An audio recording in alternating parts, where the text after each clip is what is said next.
اللهم إني أسألك علما نافعا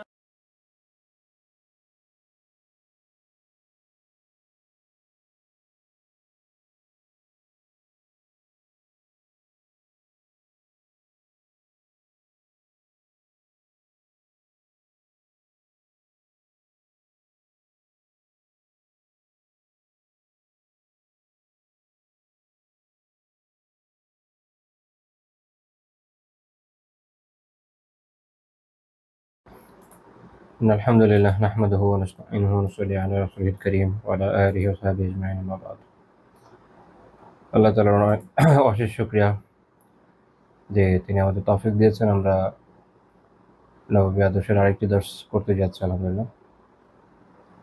আমরা আগের দর্শে যেটা নিয়ে আলোচনা করছিলাম সেটা হচ্ছে সম্ভ্রান্ত ব্যক্তিদের সাথে রাসূলুল্লাহ সাল্লাল্লাহু আলাইহি ওয়াসাল্লামের আচরণ কেমন ছিল এই বিষয়ে আমরা কিছু দূর আলোচনা করেছি আলহামদুলিল্লাহ। 9টা পয়েন্টের আগে আলোচনা হয়েছে। আজকে আমরা 10ম পয়েন্ট থেকে আলোচনা শুরু করব ইনশাআল্লাহ তাআলা। 10 নম্বর পয়েন্ট হচ্ছে যে তিনি তাদের সাথে অর্থাৎ সম্ভ্রান্ত ব্যক্তি যারা থাকতেন তাদের সাথে উত্তম ব্যবহার করতেন, এমনকি যদি তারা বন্দী হিসাবে আসতো তখনও তাদের সাথে উত্তম আচরণ করতেন, উত্তম ব্যবহার করতেন। এই বিষয়ে একটি লম্বা ঘটনা আমরা আলোচনা করতে চাই। সহিহ মুসলিমে আছে, সহিহ মুসলিমের 1764 নম্বর হাদিস। আবু হুরায়রা রাদিয়াল্লাহু তাআলা আনহু বর্ণনা করেছেন যে রাসূলুল্লাহ সাল্লাল্লাহু আলাইহি ওয়াসাল্লাম কিছু অশ্বারোহীকে নজদ এলাকার দিকে পাঠান।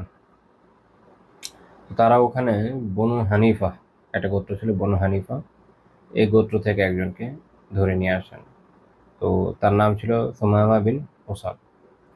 তো তিনি বনু হানিফা, তিনি ইয়ামাবাসীদের সর্দার ছিলেন এবং তাকে নিয়ে এসে তারা মসজিদের একটি খুঁটির সাথে বেঁধে রাখলেন।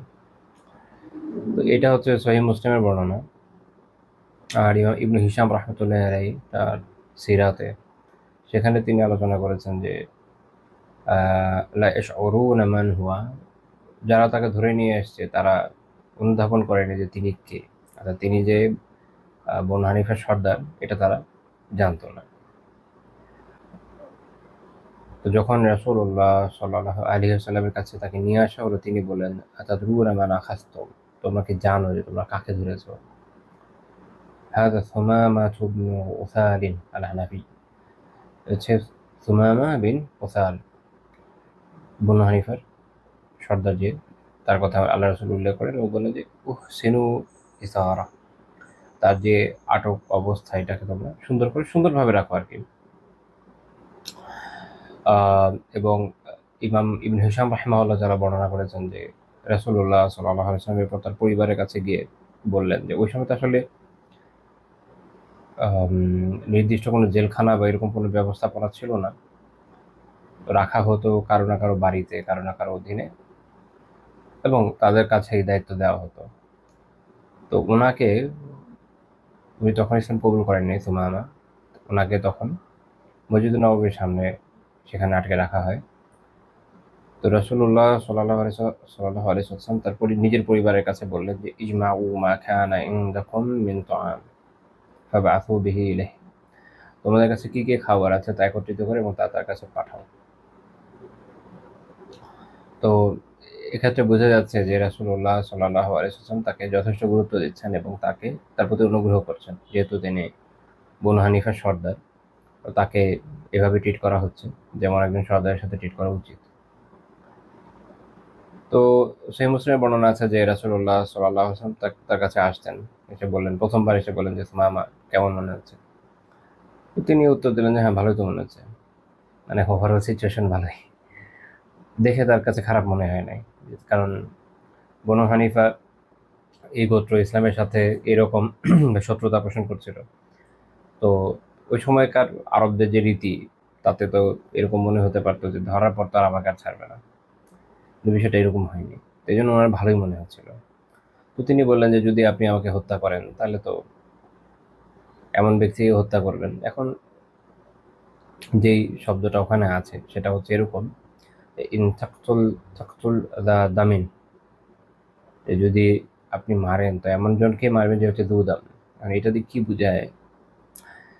এটা অনেকে এইভাবে মনে করেছে যে মনে হয় যে খুনি বোঝাচ্ছে, এটা এরকম না আসলে। যেমন ইবনু হাজার রাহিমাহুল্লাহ ব্যাখ্যা করেছেন, এটা হচ্ছে যে সাহিবুদ্দাম, অর্থাৎ যার কি বলে যে একটা জীবিত মানুষ, আপনি এভাবে ভাবতে পারেন। আবার কেউ কেউ এভাবে এটাকে ব্যাখ্যা করেছেন মুহাদ্দিসদের মধ্যে কেউ কেউ যে আম, যেহেতু তার সাথে ওই সময় কোনো চুক্তি ছিল না, কোনো ধরনের নিরাপত্তা চুক্তি ছিল না, তো চাইলে তো মারাই যায় এরকম। আবার কেউ কেউ এরকম মনে করেছেন যে এর মানে হচ্ছে যে যেহেতু কোন এরকম ব্যক্তি, ওইরকম পর্যায়ের ব্যক্তি যাকে মারা যায়, যে কোনো ব্যাখ্যা হতে পারে, আল্লাহ আলাম। তো উনি বললেন যে আপনি চাইলে তো, হ্যাঁ আপনি চাইলে এটা করতে পারেন। আবার আপনি যদি অনুগ্রহ করেন তাহলে একজন কৃতজ্ঞ ব্যক্তির প্রতি অনুগ্রহ করবেন। আর যদি আপনি অনুগ্রহ করেন অর্থাৎ আপনি যদি ছেড়ে দেন আর কি। আর আপনি যদি সম্পদ যান তাহলে আপনাকে সম্পদ দেওয়া হবে, আপনি যা চাইবেন ওই অনুযায়ী দেওয়া হবে। যেহেতু উনি বনু হানিফা সর্দার ছিলেন, স্বাভাবিক তাকে ছাড়ানোর জন্য বনু হানিফার যে কোনো দাবি তো মেটাবে। তো রাসূলুল্লাহ সাল্লাল্লাহু আলাইহি ওয়াসাল্লাম তাকে ওই অবস্থায় রেখে দিলেন। পরের দিনও তিনি আবার এসে জিজ্ঞেস করেন, সুমামা কেমন মনে হচ্ছে? তিনি ওই একই উত্তর দিলেন। তো এইভাবে 3 দিন গেল। 3 দিন যাওয়ার পর রাসূলুল্লাহ সাল্লাল্লাহু আলাইহি ওয়াসাল্লাম তাকে আর আটকে রাখেন নাই, বলেন যে সুমামাকে ছেড়ে দাও। তাকে ছেড়ে দেওয়া হলো। তো ছেড়ে দেওয়ার পরে তিনি মসজিদের কাছে একটা খেজুর গাছের ওখানে গেলেন, গিয়ে গোসল করলেন। তারপর মসজিদে এসে সাক্ষ্য দিলেন যে আমি সাক্ষ্য দিচ্ছি যে আল্লাহ ছাড়া কোনো ইলাহ নাই, এবং আরো সাক্ষ্য দিচ্ছি যে মুহাম্মদ সাল্লাল্লাহু আলাইহি ওয়াসাল্লাম তার বান্দা এবং তার রাসূল। তারপর তিনি বলেন, হে মুহাম্মদ, আল্লাহর শপথ, পৃথিবীতে আমার কাছে আপনার চেহারার চেয়ে খারাপ আর কোনো চেহারা ছিল না। আর এখন সকল মানুষের চেহারা থেকে আপনার চেহারাই আমার কাছে অধিক প্রিয়। আল্লাহর কসম, আপনার দিন থেকে অন্য কোনো দিন আমার কাছে আর বেশি খারাপ ছিল না। আর এখন আপনার দিনই সকল দিন থেকে আমার কাছে বেশি প্রিয়। এবং আল্লাহর কসম, আপনার জনপদ থেকে অন্য কোনো জনপদ আমার কাছে অধিক নিকৃষ্ট মনে হতো না। আর এখন আপনার জনপদই সকল জনপদের চেয়ে বেশি প্রিয়। দেখেন, একটা উত্তম ব্যবহার মানুষকে আসলে কিভাবে পরিবর্তন করে। সুমামা রাদিয়াল্লাহু তাআলা আনহু কিছু সময় আগেও ইসলামের বড় দুশমনদের একজন ছিলেন, এবং এই উত্তম ব্যবহারের ফলে একজন সর্দারকে যেভাবে ব্যবহার করা উচিত, যেভাবে তাকে মর্যাদা দেওয়া উচিত, তার প্রতি যে আন্তরিকতা দেখানো উচিত, এবং যেভাবে অনুগ্রহ করা উচিত, রাসূলুল্লাহ সাল্লাল্লাহু আলাইহি ওয়াসাল্লাম এইভাবে করলেন। বেনিফিট হচ্ছে এটা যে সুমামা রাদিয়াল্লাহু তাআলা আনহু ইসলাম গ্রহণ করলেন।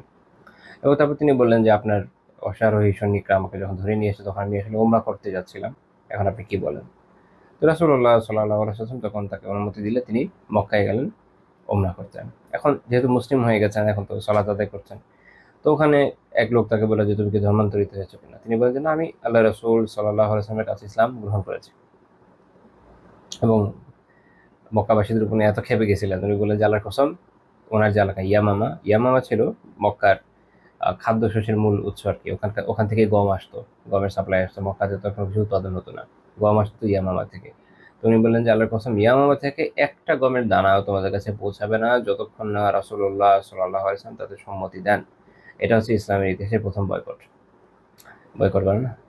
তো বয়কটের মাধ্যমে কুফারদেরকে বিভিন্নভাবে মুসিবতে ফেলা যায়, এবং এটা করণীয় বটে, যতটুকু সামর্থ্যের মধ্যে পৌঁছায় পরে আর কি, আমরা যতটুকু করতে পারি। এবং ইকোনমিক্যাল এমবার্গো, এটা যদি কোনো রাষ্ট্র দেয় দিল, ব্যক্তিও দিতে পারে, এটা রাষ্ট্র হওয়া জরুরি না।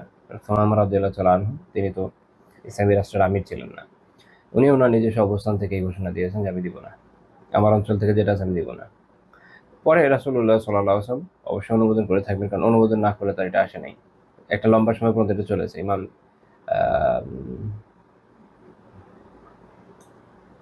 ইয়া আর ইস্তিয়াব কিতাবে একটা কথা আছে, ওখানে এরকম আছে যে যখন এটা তাদের কাছে, এই যে তাদের যে এমবার্গোটা চলছে, এটা তাদেরকে একবারে খুবই কঠিন অবস্থায় ফেললো। যে ফালাম্মা আদরা বিহিম কাতাবু ইলা রাসূলিল্লাহি সাল্লাল্লাহু আলাইহি ওয়াসাল্লাম ইন্না আহাদানা বিকা ওয়া আনতা তা'মুরু বিসিলাতির রাহিম ওয়া তাহুজ্জু আলাইহা ওয়া ইন্না সুমামা ক্বাদ কাতা'a আন্না মিরাতানা ওয়া আদরা বিনা।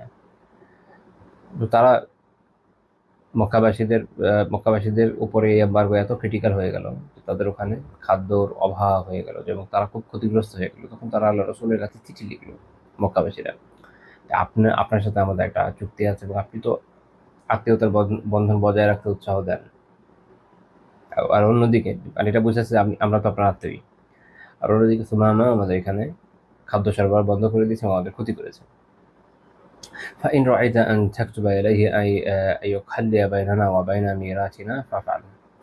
যদি আপনি এটা সঠিক মনে করেন যে তার কাছে, তাহলে যে তার কাছে চিঠি লিখে বলবে যে সেজন্য আমাদের এবং খাদ্য সরবরাহের মাঝে বাধা না দেয়, এই এমবার্গোটা খতম করে দেয়, তাহলে এটা করেন। তখন আল্লাহ রাসূল সাল্লাল্লাহু আলাইহি ওয়াসাল্লাম তাকে চিঠি লিখে বললেন যে আন খালি বাইনা কওমি ওয়া বাইনা মিরাতিহিম, আমার যে জাতি অর্থাৎ কুরাইশ, তাদের খাদ্য সরবরাহের মাঝে বাধা দিও না। তো তারপরে তাদেরকে এটা খুলে দেওয়া হলো। তো এটা একটা দিক যে আপনি যখন উত্তমভাবে দাওয়া করবেন, তো অনেক বড় শত্রু আলহামদুলিল্লাহ আল্লাহ চাইলে দিনে চলে আসবে। হেদায়েত আসলে আল্লাহ তাআলার হাতে, কিন্তু আমাদের কাজ তো করতে হবে নিজেদের পক্ষ থেকে যতটুকু করা যায়। আর আরেকটা গুরুত্বপূর্ণ বিষয় হচ্ছে যে যারা এরকম প্রতাপশালী ব্যক্তি, তাদের সাথে তাদের অনুযায়ী সঠিক ব্যবহার ওই পর্যায়ে হতে হবে যেটা ইসলামের সীমার মধ্যে পড়ে। এখন সঠিক ব্যবহার করা বলতে হবে এরকম না একদম ভুলে যেতে হবে, গদগদ হয়ে যেতে হবে, যেটা অনেকের ক্ষেত্রে দেখা যায়। হ্যাঁ, ক্ষমতাসীন ব্যক্তির সাথে সুসম্পর্ক রাখা দরকার দিনই বিভিন্ন মাসলাহার জন্য, ঠিক আছে, কিন্তু এটা করতে গিয়ে আমরা দিনকে বিসর্জন দিতে পারি না। যদি দেখা যায় যে যেন এমন লোকের সাথে চলতে গেলে আমার দিনই বিসর্জন দেওয়া লাগবে, তাহলে আমরা চলবো না। দিন আগে, আমরা তো দিনের কল্যাণের জন্য যাচ্ছি, ওটা করতে গিয়ে যদি দিনই ছেড়ে দিতে হয় তাহলে তো হবে না। আরেকটা বিষয় হচ্ছে যে, তো এই ধরনের ব্যক্তির সাথে যদি আপনি সঠিকভাবে অ্যাপ্রোচটা নিতে পারেন, আল্লাহ তাআলা যদি তৌফিক দেন সর্বোপরি, তাহলে হতে পারে যে তার দ্বারা অনেক বড় খিদমত হতে পারে, যেটা সুমামা রাদিয়াল্লাহু তাআলার ক্ষেত্রে আমরা দেখি যে তিনি আম, ইয়ামামা থেকে খাদ্য-শস্যের একটা এমবার্গো আরোপ করেছিলেন কুরাইশদের উপরে, এবং এর ফলে কুরাইশরা যথেষ্ট ক্ষতিগ্রস্ত হয়েছে, এবং এটারও খায়ের আছে। এর ফলে তারা মানে দুর্বল হয়ে আসছে। এই যে কুরাইশরা গ্র্যাজুয়ালি যে দুর্বল হয়েছে, মুসলিমদের বিরুদ্ধে যুদ্ধ করতে অক্ষম হয়ে পড়েছে, এটার পিছনে অনেকগুলো কারণ আছে। একটা হচ্ছে এই যে রাসূলুল্লাহ সাল্লাল্লাহু আলাইহি ওয়াসাল্লাম যেহেতু তাদের যে ট্রেড রুট, এটার উপর এক ধরনের এমবার্গো দিয়ে রেখেছিলেন। তারা হলো মদিনার পাশ দিয়ে সিরিয়ার যে তাদের ট্রেড রুট, এটা যাচ্ছে যেত, তো আল্লাহ রাসূল যেহেতু বারবার ওখানে হামলা চালাতেন, বা নিজে চালাতেন বা ফোর্স দিয়ে চালাতেন, তো তারা ওই দিকে আর যেতে না পারার কারণে তাদের ব্যবসা অনেক দুর্বল হয়ে যায়। আবার অনেক অনেক সময় তারা অনেক দূর দিয়ে ঘুরে আসার চেষ্টা করেছে, এটা অনেক খরচ অনেক বাড়ায়। ব্যবসায় আপনি যত অনেক কিছু হিসাব করতে হয় যে আপনার যদি সময় বেশি লাগে, তারপর দেখা গেল যে আপনার ব্যয় ভার বেড়ে বেড়ে যায়, পণ্যের দাম বেড়ে যাবে, প্রফিট কমে যাবে, নিরাপত্তার ইস্যু আছে। তো এগুলোর কারণে ওই দিক থেকে তাদের আমদানি অনেক কমে আসছিল। বরং সাহাবীরা অনেক আলহামদুলিল্লাহ মদিনা থেকে ওই সময় ব্যবসা করতেন, সিরিয়া যেতেন, কারণ তাদের কাছে ছিল আর কি। আর আরেকটা ট্রেড রুট যেটা ছিল দক্ষিণের দিকে, যেটা দিয়ে তারা ইয়ামেনে ব্যবসা করতো, তো সেটা দেখা গেল যে বনু হানিফা এবং অন্যান্য গোত্রগুলো ইসলামের দিকে চলে আসার কারণে ওইটাও তাদের জন্য দুর্বল হয়ে যায়, আর অনিরাপদ হয়ে যায়। এবং এর ফলে তাদের শক্তির যে মূল জায়গাটা অর্থনৈতিক ক্ষেত্রে, যেহেতু আরবদের মধ্যে তারা সবচেয়ে ধনী ছিল, এটা থাকে নাই। এই না থাকার ফলে কিন্তু তারা পরে বাহিনী গঠন করতে সেভাবে পারে নাই, যতই চেষ্টা করুক না কেন, গ্র্যাজুয়ালি অনেক দুর্বল হয়ে গিয়েছে, এবং এই দুর্বলতা তাদেরকে একসময় শেষ করেছে। তো কুফারদের সাথে লড়াই তো অনেকগুলো ফ্রন্ট আছে, সামরিক ক্ষেত্রেও আছে, জ্ঞানগত ক্ষেত্রেও আছে, আবার এইভাবে অর্থনৈতিক ক্ষেত্রেও কুফারদের সাথে লড়াই করা লাগে যেন তারা দুর্বল হয়ে যায়। কারণ আপনি যদি দুর্বল করে ফেলতে পারেন, তাহলে অনেক সময় রক্তপাত ছাড়াও বিজয় অর্জন করা সম্ভব আছে।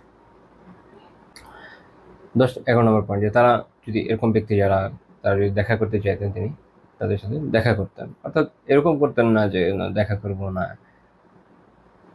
হ্যাঁ, যেটা অনেকে মনে করেন যে কেউ যদি সম্ভ্রান্ত ধরনের ব্যক্তি যদি কেউ দেখা করতে আসে, অনেকে মনে করে যে বড় বড় পীর সাহেব বুজুর্গ হয়ে গেলে যে এদের পাত্তা না দেওয়ার মধ্যেই, মানে এমনভাবে চলতে হবে যেন সাথে একদম দেখাই করবো না টাইপের। তারা মনে করে এটা দিয়ে নিজেদের একটা প্রতাপ প্রকাশ পায়, এটা সুন্নাত আমরা এটা পাই না।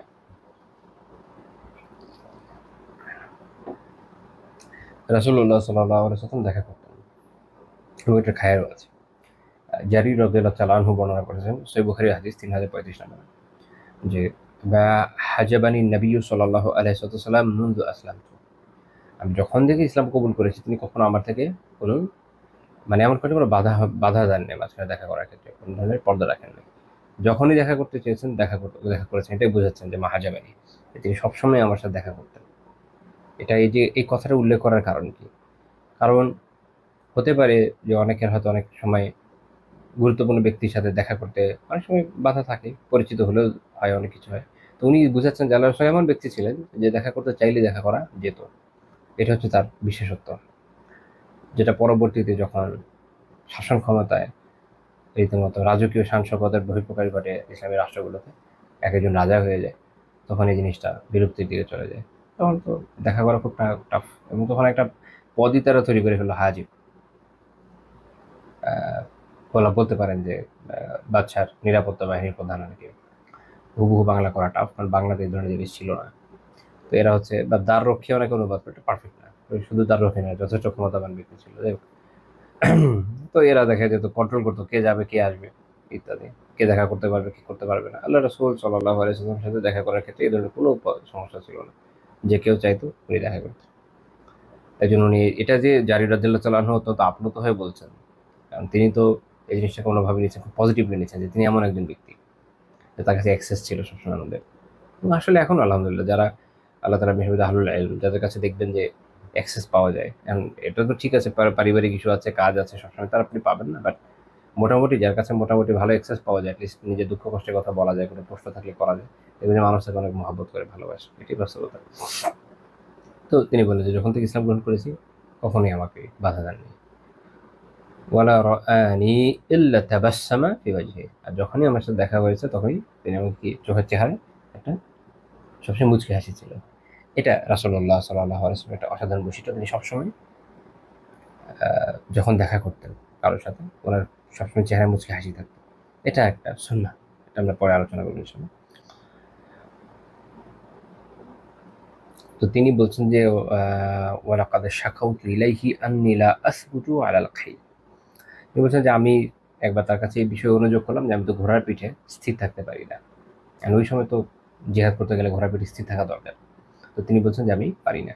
ফাদারাবা বিয়াদিহি ফি সদরি, আল্লাহ রাসূল সাল্লাল্লাহু আলাইহি ওয়াসাল্লাম তার বুকে হাত দিয়ে আঘাত করলেন, একটা দোয়ার একটা ইয়ে তো করে দোয়া করলেন যে আল্লাহুম্মা সাব্বিতহু ওয়াজআলহু হাদিয়াম মাহদিয়া, যে আল্লাহ আপনি তাকে দৃঢ় রাখেন। অর্থাৎ এখন যদিও এখানে বলছেন যে সাব্বিতহু, তাকে দৃঢ় রাখেন, এটা ঘোড়ার পিঠে শুধু না, পুরো দিন সবকিছুর ক্ষেত্রে আসলে প্রযোজ্য হবে, তাকে দৃঢ় রাখেন এবং তাকে হেদায়েতপ্রাপ্ত হেদায়েতের দিকে আহ্বানকারী বানান।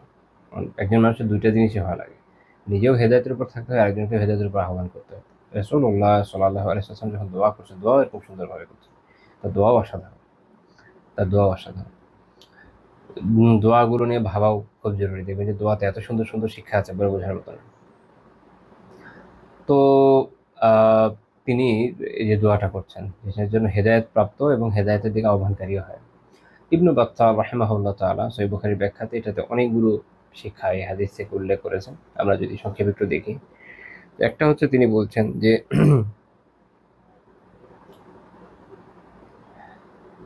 ইবনু বাত্তাল রাহিমাহুল্লাহ একটা বলছেন যে এই শিক্ষা আছে হাদিসে যে কেউ যদি কোনো কওমের কোনো কওমের সম্মানিত ব্যক্তি হয়,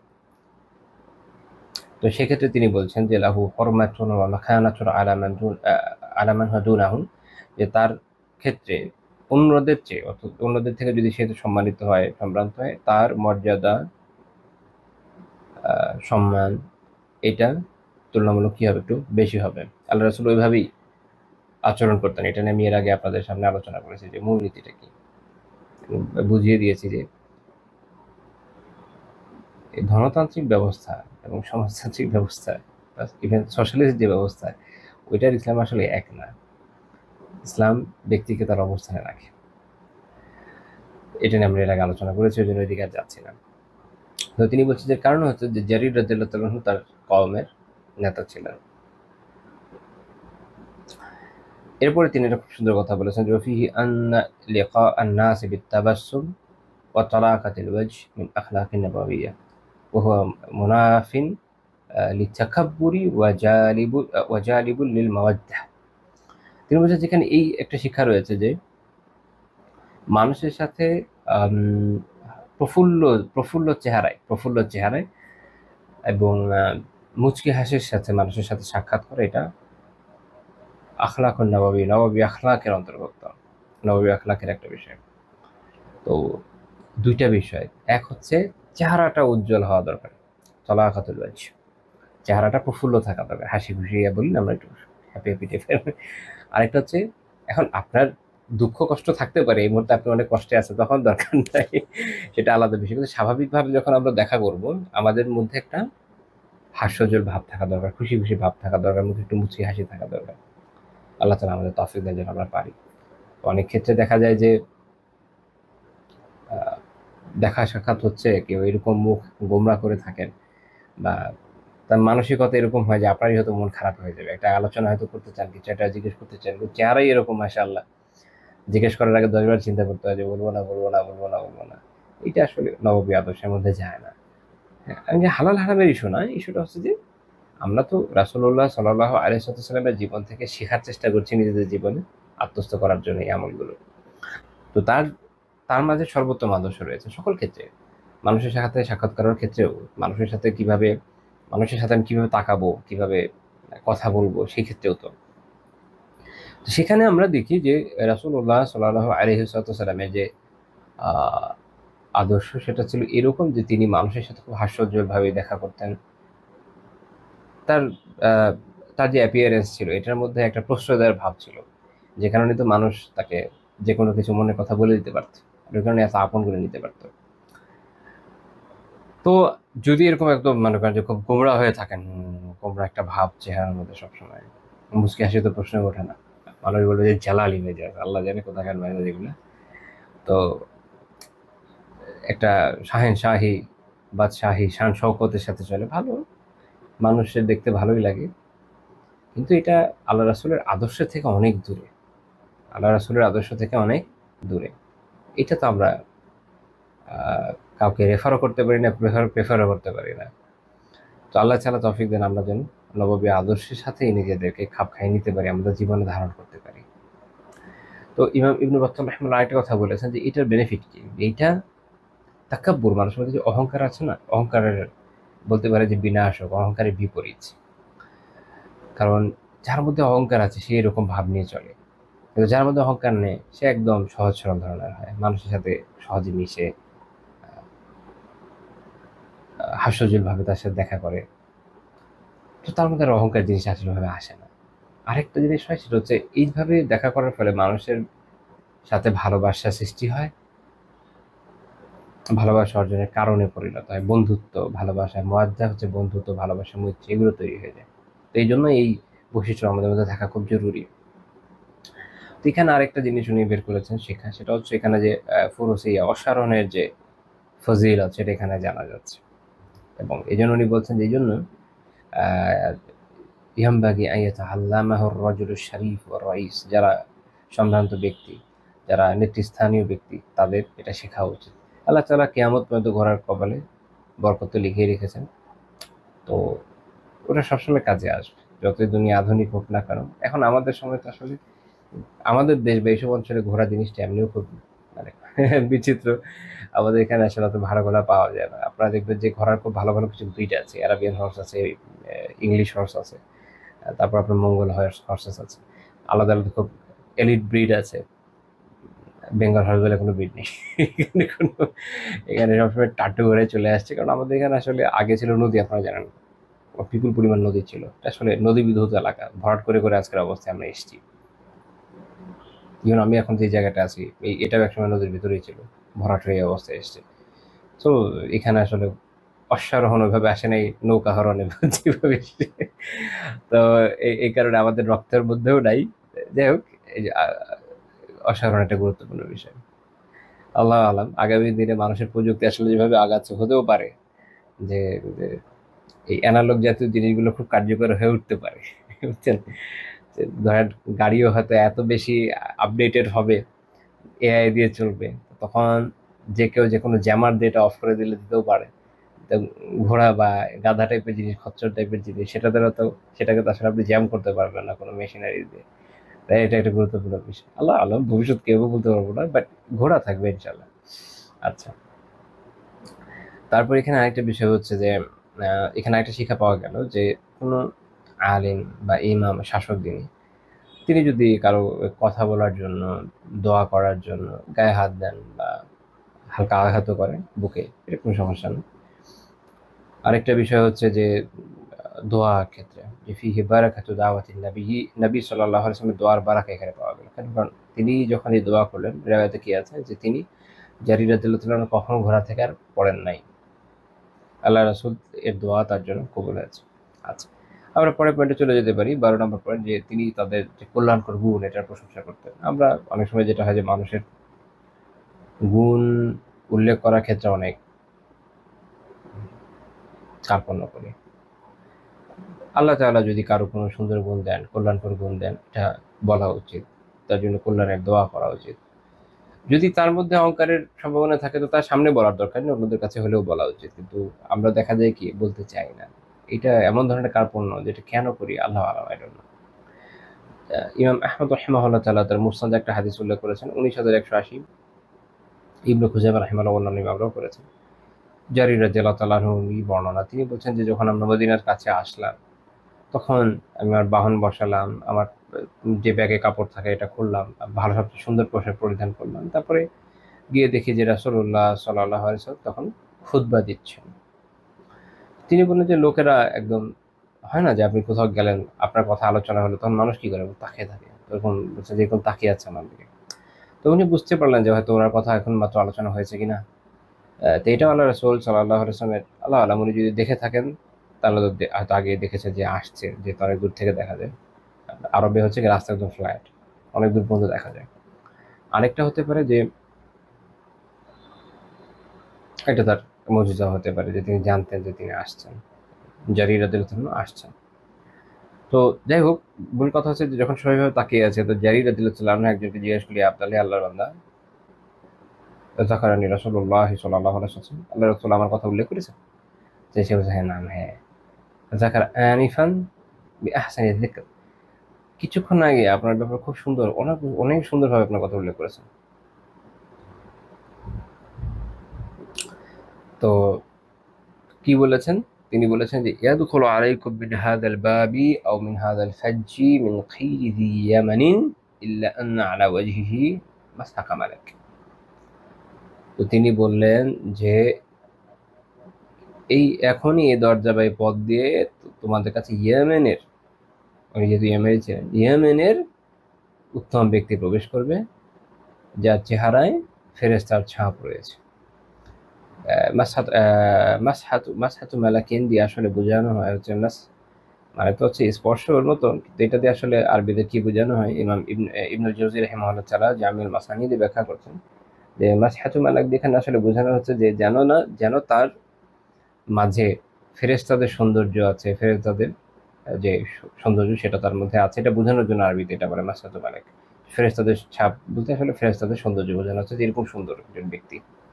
তো মূলত জারির রাদিয়াল্লাহু তাআলা আনহু অনেক সুন্দর ব্যক্তি ছিলেন, অনেক সুন্দর ব্যক্তি। এই জন্য ওমর ইবনে খাত্তাব রাদিয়াল্লাহু তাআলা তাকে বলেছিলেন যে সে হচ্ছে ইউসুফুল উম্মাহ, এই উম্মার ইউসুফ। মানে উনি এত সুন্দর ছিলেন যে ওমর রাদিয়াল্লাহু তাআলা তাকে এই নাম দিয়েছিলেন। এই জন্য তাকে বলা হয় ইউসুফুল উম্মাহ, উম্মার ইউসুফ, যেহেতু অনেক সুন্দর ছিলেন। তো যেহেতু উনি অনেক সুন্দর ছিলেন, রাসূলুল্লাহ সাল্লাল্লাহু আলাইহি ওয়াসাল্লাম যেটা উল্লেখ করছেন যে তিনি তিনি কল্যাণকর, একে তো তিনি বলছেন যে খাইরুজি ইয়ামানবাসীদের মধ্যে সবচেয়ে খুবই ভালো একজন মানুষ, কল্যাণকর একজন মানুষ, উত্তম একজন মানুষ, এবং যিনি এমন সুন্দর যে যেন তার চেহারায় ফেরেশতাদের ছাপ আছে। এটা আল্লাহ রাসূল সাল্লাল্লাহু আলাইহি ওয়াসাল্লাম তার কথা উল্লেখ করলেন। তো এতে উনি খুব ইমপ্রেসড হয়েছেন আর কি। উনি বললেন যে হামিদুল্লাহ আযজা ওয়া জাল্লা আলা মা আবলানি, আল্লাহ আযজা ওয়া জাল্লা আমার যে পরীক্ষা নিয়েছেন সেজন্য আমি তার প্রশংসা করি। পরীক্ষা বলতে ওরা যে সৌন্দর্য একটা পরীক্ষা। তো এটা নিয়ে অন্য সময় কি মনে হতো যে না, কিন্তু উনি ওই সময় খুব খুশি হয়ে গেছেন যে আচ্ছা এটা যে একটা খুশির বিষয়, আল্লাহ রাসূল সাল্লাল্লাহু আলাইহি ওয়াসাল্লাম যেহেতু প্রশংসা করেছেন এটা ভালোই হবে। তো এই হাদিস শেখ মুকবিল বিন হাদি আল ওয়াদিঈ রাহিমাহুল্লাহ তাআলা সহিহুল মুসনাদ মিম্মা লাইসা ফি সহিহাইন, ওনার কিতাব 262 নম্বর বর্ণনা হিসেবে বলছেন যে হাদিসুন হাসান, হাসান হাদিস। আবার অনেকে এটা সহিহ বলেছেন, আল্লাহু আ'লাম। তা আমরা দেখলাম যে একজন ব্যক্তি যিনি কল্যাণকর, যিনি উত্তম, যিনি দেখতে সুন্দর, অন্যের কাছে তার প্রশংসা করা যেতে পারে। অবশ্যই তার জন্য বরকতের দোয়াও করতে হবে যেন বন্ধচর না লেগে যায়, এটা একটা দেখার বিষয়। সহিহ মুসলিম আরেকটা বর্ণনা আমরা উল্লেখ করতে পারি যে আল আশাজ আব্দুল কায়েস রাদিয়াল্লাহু তাআলা আনহুর ব্যাপারে রাসূলুল্লাহ সাল্লাল্লাহু আলাইহি ওয়াসাল্লাম তাকে সরাসরি এটা বলেছেন, ইন্না ফিকা লাখাসরাতাইন, নিশ্চয়ই তোমার মধ্যে দুইটা এমন খাসলাত বৈশিষ্ট্য আছে, ইউহিব্বুহুম আল্লাহ, যেগুলোকে আল্লাহ তাআলা ভালোবাসেন। একটা কি আল হিলমু, একটা হচ্ছে আল আনা। দুইটা ব্যাখ্যা করব। তো হেলম একটা হচ্ছে সহনশীলতা, ইমাম নাওয়ী রাহিমাহুল্লাহ বলছেন, যেটা হচ্ছে আল আকল। এখানে এটা হচ্ছে আমার হেলমু ফাহুল আকল, এটা হচ্ছে মানুষের মেধা, যে তার মাঝে যে মেধা আছে সেটা। আর দুই হচ্ছে আল আনাহ দিয়ে বোঝানো হচ্ছে যে আচ্ছা সাব্বতু অর্থাৎ করলে আজালা, দৃঢ়তা এবং তাড়াহুড়া প্রবণতাকে পরিত্যাগ করা, তাড়াহুড়া না করে ধীরস্থিরভাবে যে কাজ করা, এটা হচ্ছে আল আনাহ। তাহলে মেধা এবং এই যে তাড়াহুড়া না করে সুন্দরভাবে একটা কাজ সম্পন্ন করা, এটা খুব সুন্দর গুণ, যেটা এই হাদিস থেকে আমরা শিখলাম যে আল্লাহ তাআলা ভালোবাসেন, আল্লাহ তাআলা এই দুইটা গুণকে ভালোবাসেন। আল্লাহ তাআলা আমাদের উপর সবাইকে এই গুণ দেন, এই দুইটা গুণ দেন, এই দোয়া করে। তাড়াহুড়া করে মানুষ ক্ষতিকর কাজ করে, আর সহনশীলতা না থাকলে, মানুষের মধ্যে যদি মেধা না থাকে, তো মানুষ ওখানে অনেক ভুল কাজ করে। এটা সহিহ মুসলিমের 18 নম্বর হাদিস। তো এখানে একটা বিষয়, আল আশাজ আব্দুল কায়েস, ওনার নাম হচ্ছে মূল নাম হচ্ছে, ইমাম নববী রাহিমাহুল্লাহ উল্লেখ করেছেন যে তার নাম হচ্ছে আল মুনজির বিন আইস, আল মুনজির বিন আইস রাদিয়াল্লাহু তাআলা আনহু। এটাই সবচেয়ে মশহুর, প্রসিদ্ধ, অধিকাংশ আলিমের এটাই মত। কেউ কেউ একটু মত পার্থক্য করেছেন, বাট এটাই সবচেয়ে প্রসিদ্ধ।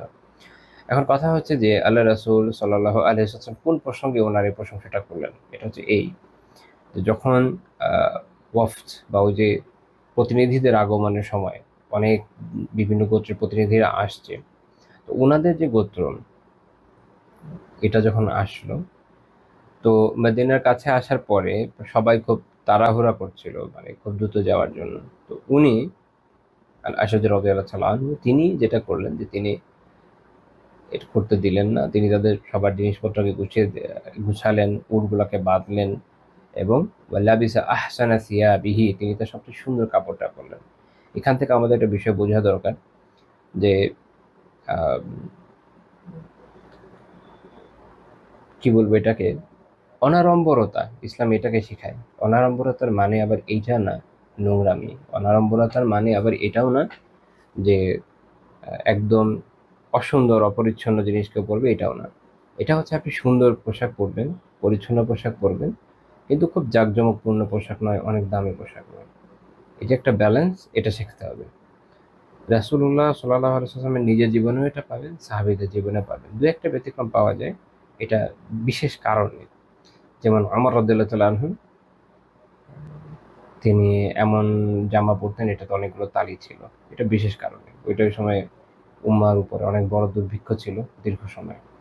ওই সময় উনি আসলে কাপড় চোপড়ের পিছনে খরচ করতে আগ্রহী ছিলেন না, এখানে মানুষ খেতে পাচ্ছে না, এবং সবারই কম বেশি এই অবস্থা ছিল, এমন না যে উনি একা, পুরো উম্মারই অবস্থা খুব খারাপ ছিল ওই সময়।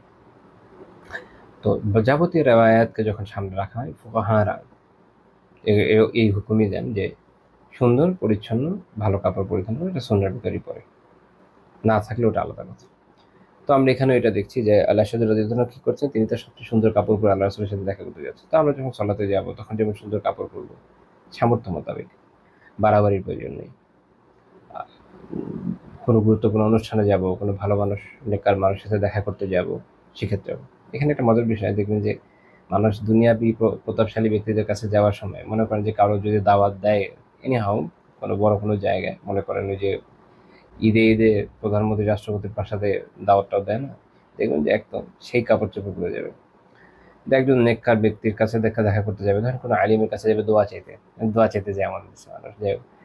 তো তখন তখন তার মাথায় এটা থাকে না যে আচ্ছা আমি একটু সুন্দর করে ভালো কাপড় পরে যাই, ওখানে তো আরো বেশি দরকার।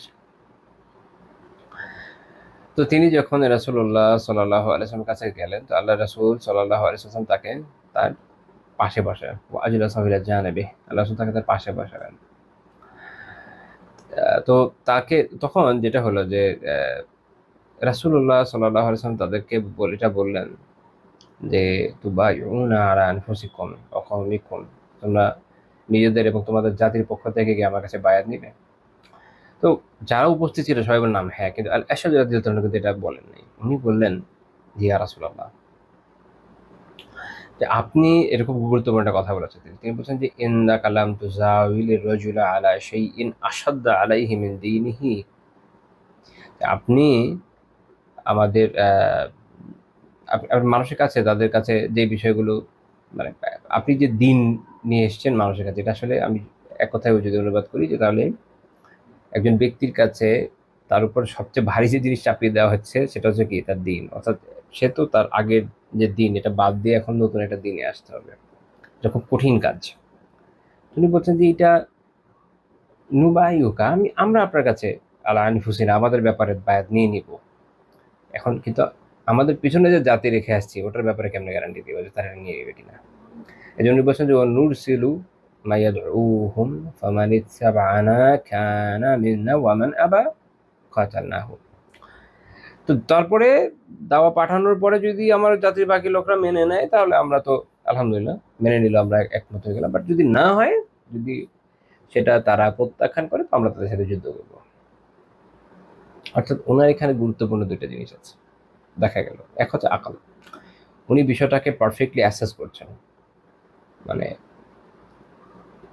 যেটা বলে যে জোশের মধ্যে এসে বলে দেওয়া যে হ্যাঁ সবার পক্ষ থেকে নিয়ে নেব, সেটা উনি করেননি। এবং উনি খুব এটা জিনিসটাকে অ্যাসেস করে এই অনুযায়ী ধীরে ধীরে স্থিরতার সাথে দৃঢ়তার সাথে পদক্ষেপ নিচ্ছেন। তাহলে আসলে এই জন্য বলে যে সদাক্তা, হ্যাঁ ঠিক বলেছ, এন্নাফিকা খসলা চাইনি, যেহেতু আমাদের এমন দুটো বৈশিষ্ট্য আছে এভাবে একটি পুরো হাদিস। তো এইখানে আমরা দেখছি যে আকাল সহনশীলতা কত জরুরি এবং ধীরস্থিরতার সাথে পদক্ষেপ নেওয়া কত জরুরি, আল্লাহ তাআলা এটা পছন্দ করেন। কাজী ইয়াদ রাহিমাহুল্লাহ তাআলা বলছেন, উনি ব্যাখ্যা করেছেন এইভাবে যে ইনাবা হচ্ছে, উনি ব্যাখ্যা করছেন এইভাবে, ইনাবা দিয়ে আসলে একটু বিস্তারিত ব্যাখ্যা করছেন, খালি দৃঢ়তা নয়, একটু বিস্তারিত ব্যাখ্যা করছেন। উনি বলছেন এটা হচ্ছে তারাব্বুসুহু হাত্তা নাযারা ফি মাসালিহি ওয়া লাম ইয়াজাল, কোনো একটা বিষয়ে ধীরে ধীরে চিন্তা ভাবনা করে দেখা যে এখানে কোনো কি কল্যাণ আছে, কোনো তাড়াহুড়া না করা, এটা হচ্ছে আল আনা। এটা হচ্ছে আল আনা, যে আপনি একটা বিষয় দেখবেন হ্যাঁ এখানে এই কল্যাণ আছে, ঠিক আছে আমরা এই কাজটা করতে পারি, তাড়াহুড়ার কিছু নেই, ধীরে সুস্থে দেখেন। আল্লাহু আকবার। তো যখন এই অনুযায়ী আপনি করবেন তখন আপনি সঠিক সিদ্ধান্তে যাবেন। আর উনি হিলমের ব্যাখ্যা করছেন যেটার মানে হচ্ছে যে বুদ্ধিমত্তা সেটা এবং ফলাফল ভালোভাবে ভেবে দেখার এটা একটা প্রমাণ পাওয়া যায় এখানে। মূল কথা হচ্ছে এটা যে তাদের মধ্যে যে উত্তম বৈশিষ্ট্য আল্লাহ রাসূল সাল্লাল্লাহু আলাইহি ওয়াসাল্লাম যেটা স্বীকার করছেন, উল্লেখ করছেন, তো অনেক সময় আমাদের মধ্যে যে প্রবণতা থাকে যেটা বলেছি যে আমরা মানুষের বৈশিষ্ট্যগুলা, ভালো বৈশিষ্ট্য যখন কারো পাই প্রশংসা করতে চাই না, না করে কি বেনিফিট, বরং করার মধ্যেই তো খায়ের আছে। আমরা বিভিন্ন রেওয়ায়েত থেকে দেখেছি যে এইভাবে এর বেনিফিট হয়েছে এটা যে এইসব ব্যক্তিরা এতে আর নিজেরা আপ্লুত হয়েছেন, সবসময় মনে রেখেছেন যে আল্লাহ রাসূল সাল্লাল্লাহু আলাইহি ওয়াসাল্লাম তার ব্যাপারে এই কথা বলেছেন। এভাবে তো মন জয় করা যায়। 13 নম্বর পয়েন্ট, যে কখনো কখনো প্রয়োজনে তিনি তাদের সহায়তাও গ্রহণ করেছেন। এরকম না, অনেকে যেরকম মনে হয় না কারো সহায়তা নেওয়ার দরকার নেই, এরকম না। ইসলাম আমাদের কোনো ইমপ্র্যাকটিক্যাল রিলিজন এনে দেয় নাই, ইটস প্র্যাকটিক্যাল রিলিজন। রাসূলুল্লাহ সাল্লাল্লাহু আলাইহি ওয়াসাল্লাম যখন যেটা দুনিয়ার ক্ষেত্রে যেটা দরকারটা নিয়েছেন, দুনিয়াদারুল আসবাব, আপনি তো আসবাব গ্রহণ করতেই হবে। আমাদের যেমন চিকিৎসার জন্য, হ্যাঁ আল্লাহ চাইলে তো এমনি শিফা দিতে পারেন, কিন্তু ইসলাম আমাদের শিখিয়েছে ওষুধ গ্রহণের কথা এবং আল্লাহর উপর তাওয়াক্কুল করার কথা। আল্লাহ চাইলে বাসায় বসে এমনি আমার রিজিক আসতে পারে, ইভেন খাওয়া লাগবে কেন, বসে থাকবে, পেটের ভিতর খাবার অটোমেটিক্যালি হজম হয়ে যাবে, হজমই হওয়ার দরকার কেন, শরীর এমনি শক্তি আসবে। আল্লাহ চাইলে তো সবই সম্ভব। কিন্তু আল্লাহ তাআলা দুনিয়াকে এই নিজামে বানান নাই। দুনিয়ার নিজামই হচ্ছে এরকম যে মানুষকে এই বিষয়গুলোকে আর্ন করতে হয়, কাজ করতে হয়, কামাই করতে হয়, রান্না করতে হয়, সেটা খেতে হয়, মুখ দিয়ে চাবাতে হয়, পেটে যেতে হয়, হজম হতে হয়, এই জাতীয় প্রক্রিয়া, তার মাধ্যমে শরীরে সব জায়গায় শক্তির সঞ্চারণ হয়। তো এইভাবে ইসলাম সবকিছু যে প্র্যাকটিক্যালিটি দেখিয়েছে, আল্লাহ রাসূল সাল্লাল্লাহু আলাইহি ওয়াসাল্লাম তার জীবনে ওইটাই আমাদেরকে আমল করে দেখিয়েছে। এবং সব বিষয়ে যদি আল্লাহ তাআলা যদি এরকম পুরো নিজাম দিয়ে দিতেন তাকে, যে তিনি যা চাচ্ছেন তাই হয়ে যাচ্ছে, তাহলে তো জিহাদি করা লাগতো না। বলতেন যে মক্কাবাসী মুসলমান হয়ে যাবে শেষ, আর কি লাগে। কিন্তু ওনাকে জিহাদও করতে হয়েছে, আহত হতে হয়েছে, এটাই আল্লাহ তাআলার দেয়া নিজাম, প্র্যাকটিক্যাল নিজাম।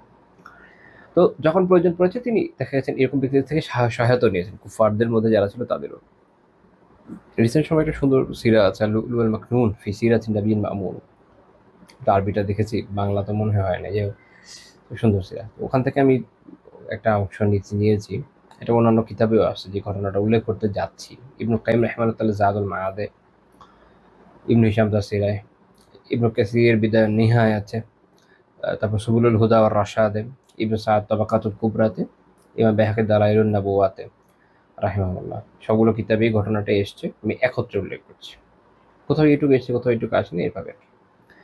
সেটা হচ্ছে যে যখন রাসূলুল্লাহ সাল্লাল্লাহু আলাইহি ওয়াসাল্লাম তায়েফ থেকে ফেরত আসলেন, আপনাদের খেয়াল আছে যে তায়েফে আল্লাহ রাসূল সাল্লাল্লাহু আলাইহি ওয়াসাল্লাম দিন প্রচারের জন্য গিয়েছিলেন, সেটা সফল হননি, আল্লাহ তাআলা যা তাকদীর রেখেছেন।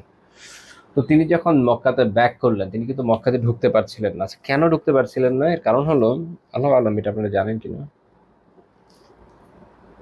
সেটা হচ্ছে যে যেহেতু ওই সময় উনার যে নিজ গোত্র সেটা হচ্ছে বনু হাশিম, সেখানে ওনার কোনো প্রোটেকশন ছিল না। আরবের রীতি ছিল এরকম, গোত্র যদি আপনাকে ডিজোন করে তাহলে আপনি কিন্তু ওখানে কোনো প্রোটেকশন পাবেন না, ওখানে আপনি একটা এলাকায় ঢুকতে পারবেন না। ঠিক আছে, এটা একটা মূল কারণ কেন আল্লাহ রাসূল সাল্লাল্লাহু আলাইহি ওয়াসাল্লামকে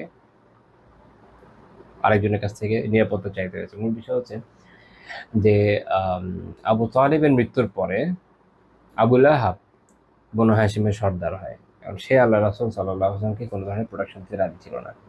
অ্যাজ এ রেজাল্ট উনি মক্কায় যে ঢুকবেন নিজের শহর, কিন্তু ঢোকা ওনার পক্ষে সম্ভব ছিল না।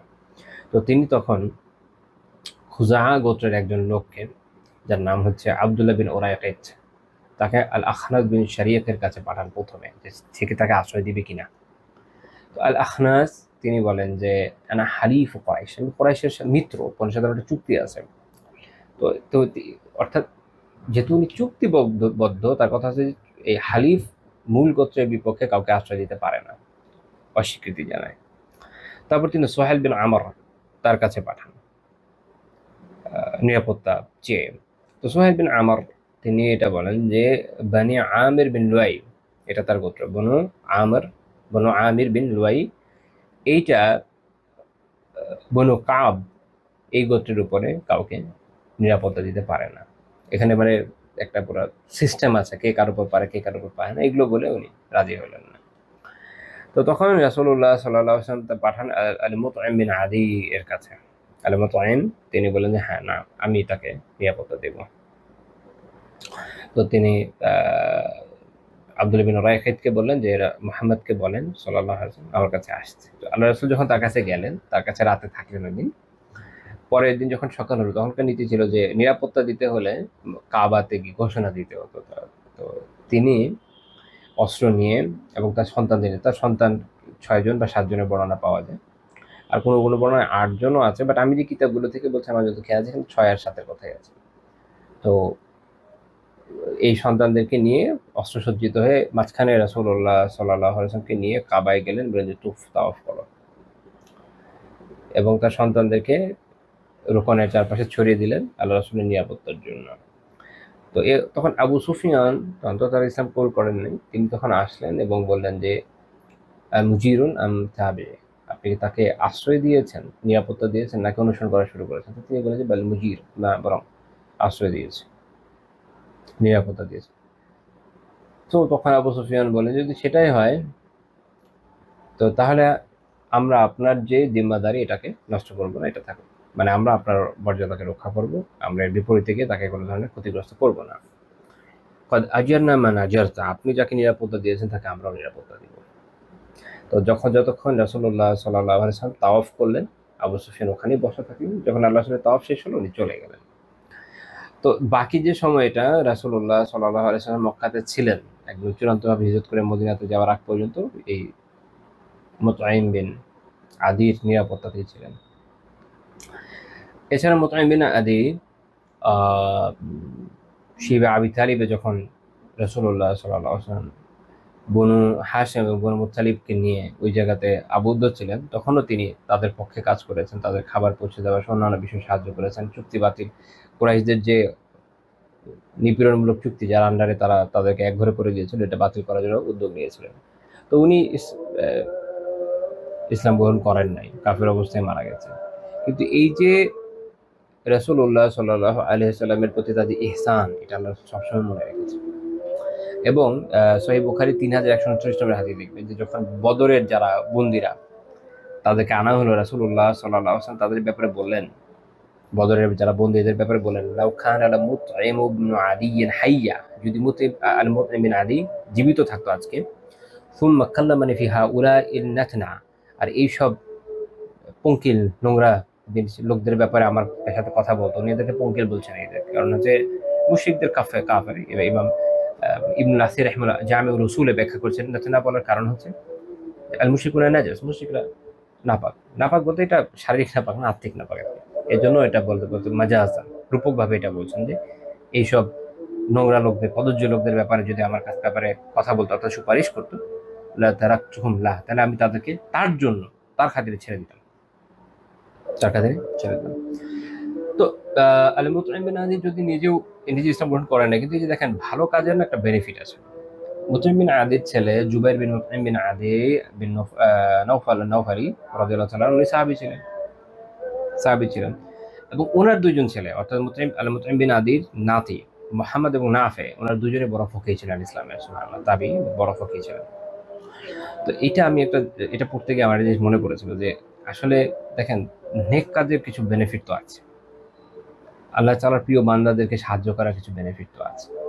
যদি আলী মুতঈম বিন আদি মুশরিক হয়, রাসূলুল্লাহ সাল্লাল্লাহু আলাইহি ওয়াসাল্লামের প্রতি ইহসানের কারণে আল্লাহ তাআলা এইভাবে তার পরবর্তী প্রজন্মতে এই বারাকা দেন যে তার ছেলে সাহাবী হয়, তার নাতিরা বড় ফকিহ হয়, তাবেঈ হয়। তো আমরা যারা আলহামদুলিল্লাহ আল্লাহ তাআলা আমাদের তৌফিক দিয়েছেন ইসলামের উপর থাকার, আমরা যদি বিভিন্ন নেককার বান্দাদেরকে আল্লাহ সাহায্য করতে পারি, দিনের জন্য সাহায্য করানোর ক্ষেত্রে আল্লাহ তাআলা আমাদেরকে কি পরিমাণ দিতে পারে, এটা মাথায় রাখা উচিত এবং অনুযায়ী কাজ করা উচিত। এখানে একটা মাসালাও জেনে রাখেন, সেটা হচ্ছে যে যুদ্ধবন্দী কুফাররা যারা জিহাদের সময় বন্দী হয় মুসলিমদের হাতে, তাদের ক্ষেত্রে বিধান হলো 4টা। ইমাম যে কোনো একটা কাজ করতে পারে, আল্লাহ রাসূল এই কথাটা বললেন যে সে বললে ছেড়ে দিতাম কি হিসাবে। ইবনে কুদামা রাহমাতুল্লাহি উমদাতুল ফিকহে বলছেন যে ইউখাইয়ারুল ইমামু ফি উসারা আর-রিজালি বাইনাল কাতলি ওয়াল ইশতিরাকাকি ওয়াল ফিদাই ওয়াল মান্নি। ইমামের এই ইখতিয়ার আছে যে সে বন্দীদের ক্ষেত্রে কি 4টা কাজ করতে পারে। এক, হতে পারে তাদেরকে হত্যা করলো, বললো যে তাকে হত্যা করো, ওকে। অথবা বলতে পারে যে তাকে দাসে পরিণত করা হবে, ওকে। অথবা এদের বিপরীতে মুক্তিপণ নেওয়া হবে, ওকে। অথবা এমনি ছেড়ে দিবে। 4টা অপশন।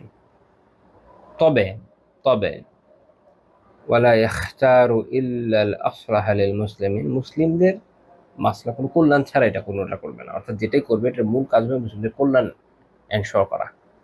যদি তাদেরকে মেরে ফেলে কল্যাণ হয় মেরে ফেলবে, যদি দাসী পরিণত করে কল্যাণ হয় দাসী পরিণত করবে, যদি মুক্তিপণ নেয় কল্যাণ হয় মুক্তিপণ নেবে, যদি এমনি ছেড়ে দেয় অনুগ্রহের মধ্যে কল্যাণ থাকে তাই করবে। এটা মনে রাখা উচিত। অনেকে মনে করে যে হ্যাঁ যেটা ভালো তাদের কাছে ঠিক মনে হচ্ছে করে ফেলে একটা, এবং এটা করতে গিয়ে অনেক ধরনের ফিতনা তৈরি হয়। যেমন এখনকার সময় এসে আপনি যদি মনে করেন যে কুফারদের সাথে লড়াই হচ্ছে, মুসলিমদের ধরে একেবারে কুফারদের ধরে যখন যুদ্ধের মধ্যে যেগুলো ধরা পড়ছে কি করবো, দাস বানায় দিই বা হত্যা করে ফেলি। এখন দুনিয়াতে দাস প্রথা নাই, এখন আপনি যদি দাস বানায় দেন বানায় দিয়ে পারেন, স্বাভাবিকভাবে কি সমস্যা। প্রবলেম হলো কুফারের পর তাহলে তার মুসলিমদের দাস বানানো শুরু করি, তখন কি করবেন? যেটা নাই ওটা নিয়ে তাদের পেরাদার কি দরকার? এটা শুধু ফরজ ওয়াজিব কোনো আমল না যে আনতেই হবে, এরকম তো না। এটা হলো ইখতিয়ার, এটা হচ্ছে মাসলাহা দেখতে হয়। এই যে মাসলাহা বোঝা খুব জরুরি। দেখা গেল যে বন্দী হয়েছে, এখন আপনি চাইলে মেরে ফেলতে পারেন, ঠিক আছে, কিন্তু কুফারদের কাছে আপনার অনেকজন বন্দী আছে, আপনি যদি বাঁচিয়ে রাখেন তার বদলে আপনার মুসলিম বন্দীদেরকে মুক্ত করে আনেন, বেটার। তো সেটা না করে মেরে ফেলবেন কেন?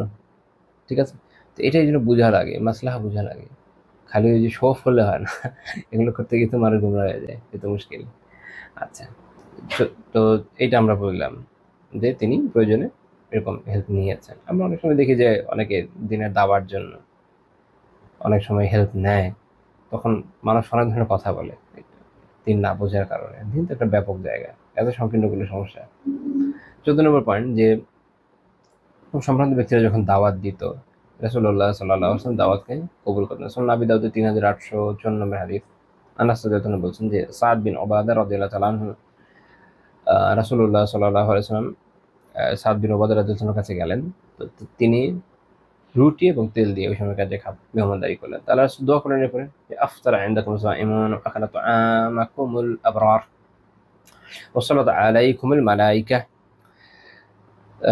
তোমার কাছে সাইম যারা যারা রোজাদার তারা ইফতার করুক, নেককাররা তোমার খাবার খাক, এবং ফেরেশতারা তোমার জন্য দোয়া করুক রহমতের মাগফিরাতের। তো এটা শেখ আলবানী রাহিমাহুল্লাহ সহিহ বলেছেন, খুব সুন্দর দোয়া। এবং বোঝা গেল যে এই ঘটনাগুলো হওয়া, যে রোজাদাররা ইফতার করা, নেককাররা খাবার খাওয়া, এটা যে খুব গুরুত্বপূর্ণ একটা বিষয়, এটা এখানে বোঝা গেল। এটা চাওয়া হচ্ছে হাদিসে, যদিও এখানে যেই যেই প্যাটার্নে এই বাক্যগুলো এসছে, যারা আরবি বুঝেন জানেন যে এটা বোঝা যাচ্ছে যে খবর দিচ্ছেন, খবর না, এটা আসলে এটা তলব দোয়া বোঝাচ্ছে, যদিও খবরের প্যাটার্নে আসছে যে। তো এই জন্য ইমাম ইবনু বালবান রাহিমাহুল্লাহ তাআলা মুখতাসারুল ইফাদাত ফি রুবুল ইবাদাত ওয়াল আদাব ওয়া জিয়াদাত মানে কিতাব, ওখানে উনি বলছেন যে ইউসান্নু দুআ লিসাহিবি তুআমি মিনহু, যার যার কাছে আপনি খাচ্ছেন, দাওয়াত যে দিয়েছে তাকে, তার জন্য দোয়া করাটা সুন্নাহ, এবং তার মধ্যে রয়েছে এই দোয়াটা, মুখস্থ করে নেবেন ইনশাআল্লাহ। আমরা অনেক সময় মানুষের কাছে দাওয়াত খাই, এখন দোয়া করি না, দোয়া করতে হবে, দোয়া করাটা সুন্নাহ, দোয়া করাটা সুন্নাহ, এটা আমাদের শেখা উচিত। তো অনেকে মনে করে যে না, সম্ভ্রান্ত ব্যক্তিদের কাছে দাওয়াত খাওয়া মানে ভালো কথা না। না, কেন খারাপ হবে কেন? যদি ওখানে কোনো স্বরে কোনো সমস্যা থাকে তো আলাদা কথা, বড় মাপের বদমাইশ হলে, ইতর হলো, অভদ্র হলো, জানি আমরা কিরকম হয়, সেটা আলাদা কথা। কিন্তু খারাপ মানুষ না, আলহামদুলিল্লাহ ভালো মানুষ মোটামুটি। খালি সম্মান হওয়ার কারণে যে তাকে আপনি পরিত্যাগ করবেন, তার থেকে দাওয়াত খাবেন না, এরকম না। খাবেন, তার জন্য দোয়া করবেন, তাকে ওখানেও একটা বড় বড় দাওয়াতের বিষয় আছে। তাদেরকে, তারও তো একটা হক আছে না, তার কাছে দিনের দাওয়া করার দরকার, তাকেও দিনের দিকে নিয়ে আসা দরকার। নাকি তাকে ছেড়ে আমরা এগিয়ে যাবো? এটা তো আসলে হবে না, সবাইকে নিয়ে যেতে হবে যতটুকু আমরা পারি। সবাইকে তো আর সব ক্ষেত্রে পারবো না, কিন্তু আমাদের তো একটা দায়িত্ব আছে যে এখানে আলহামদুলিল্লাহ সুযোগ আছে, যাই কিছু দাওয়া করি। আমরা পিছনে আলোচনা করেছি বিভিন্ন অনুষ্ঠানের ক্ষেত্রে কখন যাওয়া যায় কখন যাওয়া যায় না, ওটা আশা করি আপনাদের খেয়াল আছে, না থাকলে পিছনে দেখে নেবেন ইনশাআল্লাহ। এটা নিয়ে আমরা আলোচনা করেছিলাম, লম্বা চড়া আলোচনা। পরিণামে পারেন যে তিনি সাল্লাল্লাহু আলাইহি ওয়াসাল্লাম তাদের সাথে ইভেন রসিকতাও করতেন। আল্লাহ রাসূল সাল্লাল্লাহু আলাইহি ওয়াসাল্লাম হালকা পাতলা রসিকতাও করেছেন, আরবিতে বলে মিজাহ করেছেন, করার কোনো সমস্যা নাই, খালি শরীয়তের গণ্ডির ভিতরে থাকতে হবে, এটা হলো কথা। সুনান আবু দাউদের 5224 নম্বর হাদিস, উসাইদ বিন খুদাইর রাদিয়াল্লাহু তাআলা আনহু, তিনি আনসারী ছিলেন, তো তার ক্ষেত্রে এর আলোচনা। আচ্ছা, উসাইদ বিন খুদাইর রাদিয়াল্লাহু তাআলার ক্ষেত্রে মনে রাখতে হবে যে তিনি বদরি সাহাবী ছিলেন, এবং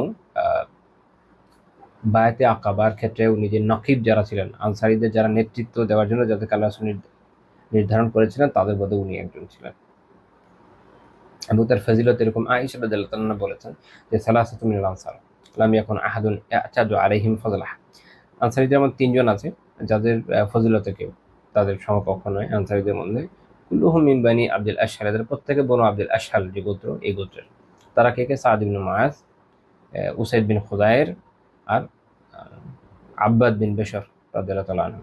ইমাম বুখারী রাহিমাহুল্লাহ তার কিতাব আছে, ইমাম বুখারীর তারিখুল কবির, আপনারা অনেক শুধু সহিহ বুখারীর নাম শুনে থাকবেন, ওনার কিতাব আছে তারিখুল কবির। আর তারিখুল কবির উনি বর্ণনা উল্লেখ করেছেন। ইবনু হাজার রাহিমাহুল্লাহ তাআলা ফাথুল বারীতে এটাকে কোট করতে গিয়ে বলেছেন যে ফি তারিখিল বুখারী ও মুসনাদি আবি ইয়ালা ওয়া সাহাহু হাকিম। তো এই বর্ণনাটি বুখারীর তারিখে এবং আবু ইয়ালার মুসনাদে আছে, এবং হাকিম রাহিমাহুল্লাহকে সহিহ বলেছেন। উনি এখানে কোনো সাধারণত দৈব থাকলে উনি একটা মন্তব্য করেন, সেটা বলেন নাই, তো আশা করা যাচ্ছে ইবনু হাজার হাকিমের সাথে একমত, এবং হাকিমের সাথে একমত, যেটা সহিহ। আচ্ছা, তবে এখানে একটু ইনকেতা আছে, আমি জানি একটু বিচ্ছিন্নতা আছে, এই ধরনের বর্ণনার সমস্যা নেই, চলো। আচ্ছা, তো মূল ঘটনাটা হচ্ছে এটা, যেটা আবু দাউদের 5224 নম্বর হাদিসে আছে যে উসাইদ বিন খুদাইর রাদিয়াল্লাহু তাআলা আনহু অন্যান্য সাহাবীদের মধ্যে বসা ছিলেন, তাদের সাথে রসিকতা করছিলেন, হাসি ঠাট্টা করছিলেন। তো এমন কথা বলছিলেন যে ওনারা হাসছিল এরকম। তো রাসূলুল্লাহ সাল্লাল্লাহু আলাইহি ওয়াসাল্লাম এই সময় একটা কাঠের টুকরা দিয়ে তার পেটে খোঁচা দিলেন। তো এটা দেওয়ার পরে উনি বললেন যে তাহলে আপনি আমাকে আমাকে এটা এটা বদলা দিন, যেহেতু মেরে দিয়েছেন, এটা বদলা দেন। তো রাসূলুল্লাহ সাল্লাল্লাহু আলাইহি ওয়াসাল্লাম হ্যাঁ নাও। তিনি তখন বললেন যে ইন আলাইকা কামিসা ওয়ালাইসা আলাইয়া কামিস, আপনার তো জামা আছে, আমার তো জামা নাই, খালি গায়ে ছিলেন। আল্লাহ রাসূল সাল্লাল্লাহু আলাইহি ওয়াসাল্লাম তখন যখন তার কামিজকে উঠালেন, জামাকে উঠালেন, তো তখন তিনি আল্লাহ রাসূলের কাশ, তার যে কোমরে চুমু দিলেন এবং বললেন যে আমার এটা ইচ্ছা ছিল, ইন্নামা আরাদতু হাযা ইয়া রাসূলুল্লাহ, আল্লাহ রাসূল আমার এটাই ইচ্ছা ছিল যে আপনাকে আমি, এই যে এটা বারাকানি আল্লাহ রাসূলকে চুমু দেওয়ার মাধ্যমে। শাইখ আলবানী রাহিমাহুল্লাহ সনদকে সহিহ বলেছেন। আমরা এখানে দেখি যে রাসূলুল্লাহ সাল্লাল্লাহু আলাইহি ওয়াসাল্লাম কিন্তু দুষ্টুমি করেছেন, কিন্তু এটা কি দুষ্টুমি বলবো কিনা, দুষ্টুমি শব্দটা অনুষ্ঠানে যায় না, আমরা বলতে পারি যে রসিকতা করেছেন। তো এটা হচ্ছে আসলে সরাই গণ্ডির ভিতর থেকে। আমরা অনেক সময় রসিকতা করতে গিয়ে এখানে একটা কথা বলি, দেখেন ইসলাম আলহামদুলিল্লাহ যা যা মানুষের জন্য দরকার তা সবই রাখছে। আপনার হাসি দরকার, ইসলাম বলছে না যে হাসা যাবে না, হ্যাঁ, যেটা কোনো কোনো সময় চার্চের মধ্যে ছিল হাসা টাসা বন্ধ, না এরকম না। হাসি দরকার তো মানুষের মানসিকতার বিকাশের জন্য, মানুষের মানসিক প্রশান্তির জন্য হাসি জরুরি। আর এইদিকে আমরা দেখছি যে রাসূলুল্লাহ সাল্লাল্লাহু আলাইহি ওয়াসাল্লাম সবসময় মুখে হাসি থাকতেন, আবার আপনার চিন্তা করা দরকার, তো তিনি অনেক সময় গভীর চিন্তা একদম চুপ হয়ে থাকবেন। আবার ওনাদের সাথে একটু রসিকতা করাও দরকার, সেটারও সুযোগ ইসলাম রাখছে। কিন্তু সবই একটা আম, একটা কি বলবো এটাকে, একটা একটা গণ্ডির ভিতরে, একটা সীমারেখার ভিতরে। কোনো কিছুই একদম ব্ল্যাঙ্ক চেক দেওয়া হয় না যে যেভাবে মন চায় চলতে থাকো, না, এরকম না। তো অনেকে আমরা যেটা করি যে আমাদের মনে হয় যে যেহেতু ইসলামে বৈধ আছে করতে থাকি, এমন সব কাজ করি যেগুলো আমাদের সাথে আসলে যায় না, আমাদের সাথে যায় না। বিশেষ করে যারা আল্লাহ তাআলার মেহেরবানিতে দিন চর্চা করেন তাদের জন্য তারও না। ইসলাম একটা বিশেষ মরুয়া, আপনার একটা ব্যক্তিত্ব থাকা লাগে, হ্যাঁ, যাতে ওটা নষ্ট না হয় এটা খেয়াল রাখতে হয়। তো অনেকে ক্ষেত্রে সীমা লঙ্ঘন করে ফেলেন, এটা একটু খেয়াল রাখা উচিত যেন এটা আমরা না করি। কারণ আল্লাহ তাআলা সবাইকে খুব সিনসিয়ারলি দিন পালনের জন্য তার চয়েস করেন। কাউকে কাউকে আলহামদুলিল্লাহ করেছেন, কাউকে কাউকে করেননি, কেউ কেউ অল্প করে, কেউ কেউ বেশি করেছে। আল্লাহ তাআলার মেহেরবানিতে যারা একটু বেশি করার তৌফিক পাচ্ছেন তাদের খেয়াল রাখা উচিত যে তারা এক অনুসরণীয় পর্যায়ে কোনো না কোনো ভাবে চলে গেছেন।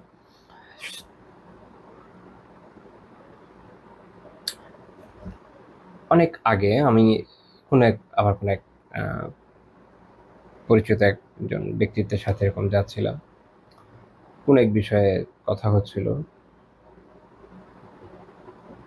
তো কোন একটা কাজের মধ্যে আমি এটা বলেছিলাম যে আসলে আমি তো এটা বিশ্বাস করে বলছি, এটা এরকম না যে কথার কথা বলছি, যে বিশ্বাস করে বলি আমি তো আসলে আলেম না, কোনো মতে তালেবে ইলম ধরার একটু চেষ্টা করছি আর কি। উনি আমাকে বললেন যে ঠিক আছে, কিন্তু আপনি নিজে যেটাই মনে করেন, মানুষ তো একটা এক্সপেকটেশন রাখে, মানুষ অনুসরণী মনে করে, আপনার কাছ থেকে শিক্ষার আশা রাখে। হ্যাঁ, এটা তো ঠিক আছে। তো যেহেতু এই অবস্থায় আছেন, তাহলে আপনাকে এই বিষয়ে সতর্ক থাকতে হবে। আমি মেনে নিয়েছি, কথা সত্য। এটা একটা শিক্ষণীয় বিষয় ছিল আমার জন্য।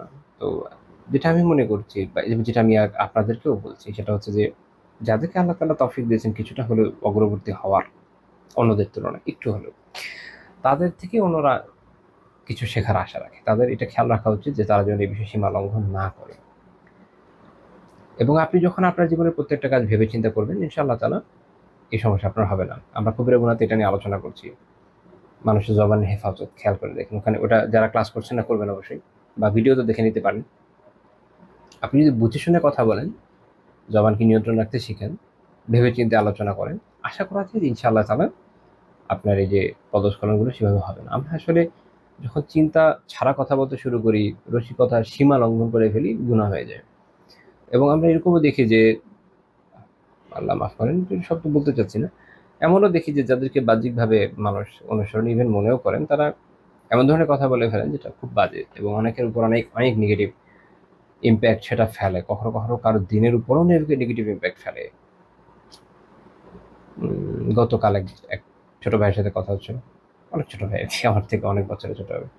তো সে প্রসঙ্গক্রমে আরেকজনের কথা, এক ব্যক্তির কথা বলে ফেলেছে। হয়তো মানুষ অনেক অনুসরণ করে থাকবে, তো তার সাথে তার ভালো রিলেশন, একটা ঘটনা বলে আর কি নিজেকে একটা ক্ষোভ বলে ফেলেছে। যাই হোক, তো আমি ওটা চেষ্টা করেছি যেন ওটা গীবতের দিকে না যায়। তো কিন্তু কথা হচ্ছে যে সে হুট করে বলে ফেলেছে, কারণ এমন একটা ঘটনা হয়েছে, এমন একটা কথা হয়েছে যেটা তার তার মধ্যে এমন একটা ক্ষোভ সৃষ্টি করেছে যে সে এখন একটা নির্দিষ্ট ক্যাটাগরির অনুসরণের ব্যক্তিদের সবার থেকে দূরে থাকতে পছন্দ করে। এখন এটা কল্যাণকর হবে না কল্যাণকর হবে এটা সময় বলে দেবে। তো ওইটাতে কিছু কল্যাণও দেখা যাচ্ছে যে সে আলহামদুলিল্লাহ ইলম অর্জনের প্রতি মনোনিবেশ করেছে আম, এই ধরনের ব্যক্তিদের পেছনে ছোটার থেকে। এটা তো একদিক থেকে কল্যাণকর, আরেক দিক থেকে অকল্যাণকর হওয়ার একটা সম্ভাবনা থেকে যায়। সেটা হচ্ছে যে আলটিমেটলি সবাইকে একটু সন্দেহের চোখে দেখায়, সেটা অনেক ক্ষেত্রে খারাপ একটা রেজাল্ট বয়ে আনতে পারে, আল্লাহ আলাম। আমি এই জন্য বিশেষ করে এই বিষয়ে আপনাদেরকে নাসিহা করবো, নিজেকেও করি আপনাদেরকেও করি, যে আল্লাহ তাআলা যদি এইটুকু তৌফিক দেন যে আলহামদুলিল্লাহ একটু একটু হলেও এগিয়ে গেলাম। দেখেন আমাদের আমল কবুল হবে কি হবে না আল্লাহ ছাড়া কেউ জানে না, আমরা জানাতে যেতে পারবো কি পারবো না আল্লাহ ছাড়া কেউ জানে না। কিন্তু আমরা বাহ্যিকভাবে একটা জিনিস দেখতে পাই যে হ্যাঁ, অন্যদের থেকে কিছু বিষয় হয়তো আমরা একটু বেশি করতে পারছি, এটা আল্লাহ তাআলার দান, আল্লাহ তাআলার মেহেরবানি। তো আল্লাহ তাআলা যেহেতু এতটুকু মেহেরবানি করেছে, এর শুকর গুজারির জন্য এবং এর উপরে দৃঢ়তার জন্য এটাও জরুরি যে আমরা এর কিছু দায়িত্ব কর্তব্য আছে ওটা যেন পালন করি। তো নিজেদেরকে একটু সংযত রাখা দরকার। হাসি মজাক অবশ্যই করবো, অত্যন্ত জরুরি। জীবনকে মানসিক একটা ব্যাপার আছে, যে একটু রসিকতাও দরকার, কিন্তু সেটা শরীরের গণ্ডির ভিতরে থেকে আমাদের নিজেদের ব্যক্তিত্বকে বজায় রেখে, যেন এইটা অন্যদের কাছে কোনো ধরনের বাজে রং মেসেজ বহন না করে। আল্লাহ তাআলা আমাদের বিষয়টা বোঝার তৌফিক দান করেন এবং আমলেরও তৌফিক দান করেন। আমিন।